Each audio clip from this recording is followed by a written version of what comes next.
Greetings, Stash Wyslouch here. For my loyal patrons on patreon.com, I release a quick tip every 2 weeks.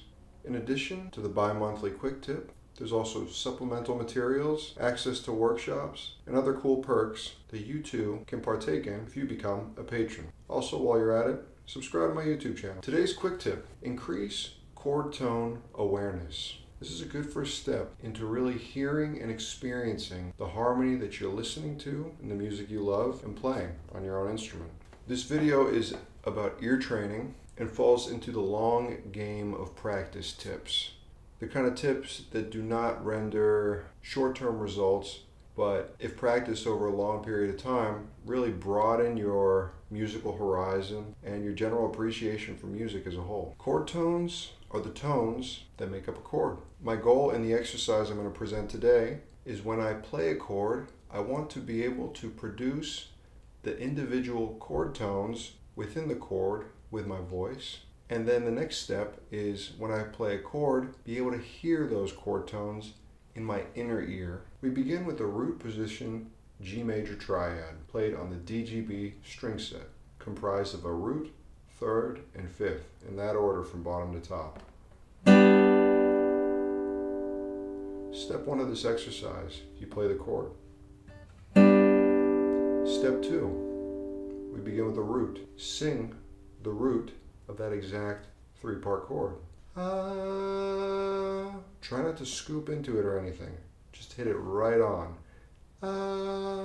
Step 3, play the chord again, and this time with your inner ear. Try to hear that root which you just produced with your voice, but now as a part of the chord that you're playing.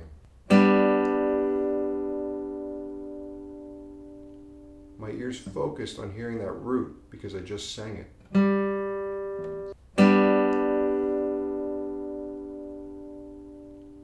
Now, between steps 1 and 2, there could be an intermediate step, if this is your first time trying this out. That being, you pick out the root of the chord just to make sure that you're singing the right note. So it could be play the chord, step 1, and play the root, the chord that you're going to eventually produce with your voice. Then you sing it, and then you play the chord and try to hear it in your inner ear, just the root.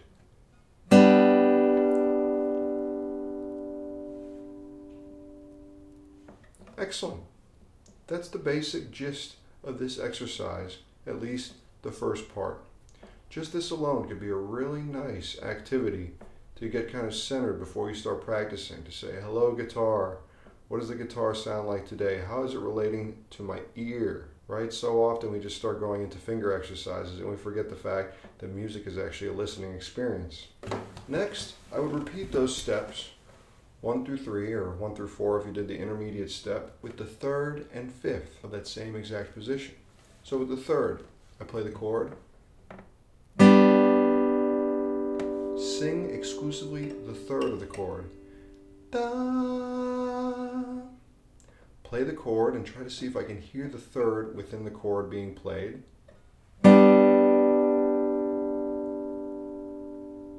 Cool. Take your time. This is not a rushed process. You can't rush this process. Lastly, do the same thing with the fifth.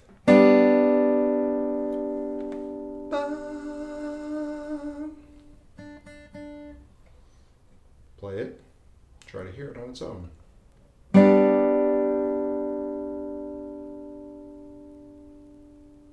Good. Now I could move to a different root position triad somewhere else. Do the same thing, root, third, and fifth.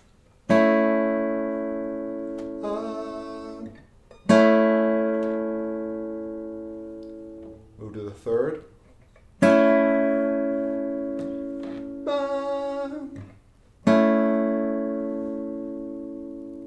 Move to the fifth.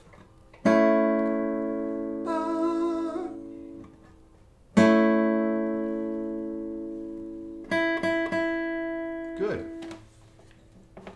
When beginning this, it's good maybe to pick a root position triad on the guitar that's definitely within your vocal range, so you don't have to strain either low or high to hit these notes. With these kind of ear training exercises, it's always good to have the assistance of a teacher or mentor at first also. I currently have openings.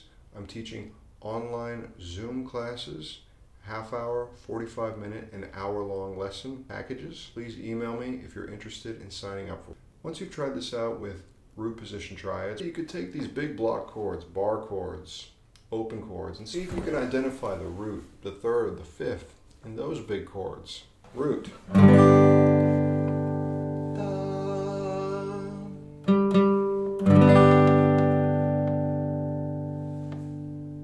Third.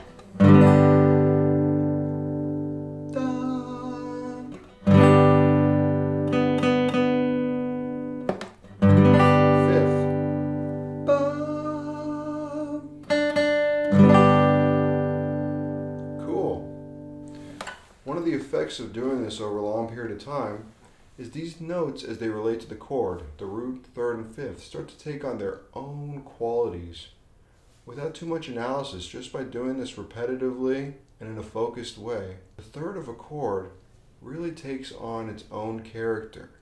So when you hear it in external sources, maybe it'll light up in a new way because you've done this kind of slow, attentive practice in quiet spaces on your own. And for me, it's just a great way of connecting my ear back to my hands again. Even if the effects are never going to be immediate, it just broadens my general appreciation of music and really increases my enjoyment of being able to listen and experience harmony and music in general. In my opinion, the voice is the greatest measure of what your ears are really hearing. It's very different to truly hear the music you're playing than to just output it like a computer. I'll be doing some workshops through my Patreon on ear training soon. Please consider becoming a patron. Thank you so much for your support. Consider also becoming a subscriber to my mailing list. I send out about 1 email a month, and that's a good way to know if I'll be coming through your area doing workshops, performing, or teaching at a camp near you. For all you patrons, I'll see you in 2 weeks. For the rest of the world, I'll see you in the near distant future. Goodbye.